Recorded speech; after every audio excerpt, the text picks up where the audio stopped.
forward and down for triangle pose. And Candace brought some blocks today, so I'm just going to use her as an example. If you use the block, put it to the outside of your foot. One of the things that drives me crazy is that folks who put it to the inside of their foot, your nails look beautiful.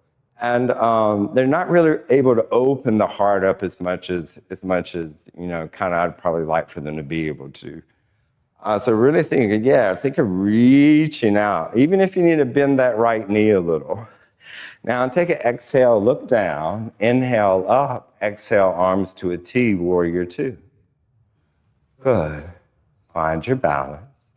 Now you'll notice the back edge of the foot, or the left foot is at the back edge of the mat. It's parallel to it.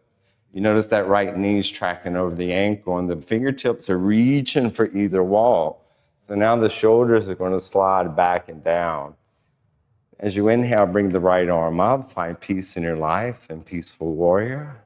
If it hurts the neck to look up, just look down.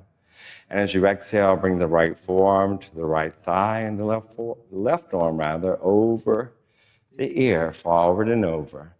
Now, it binds a lot here, but if you want it, you can take it for 1, 2, 3, 4, and 5. Let's frame the front foot. You can press back either into down dog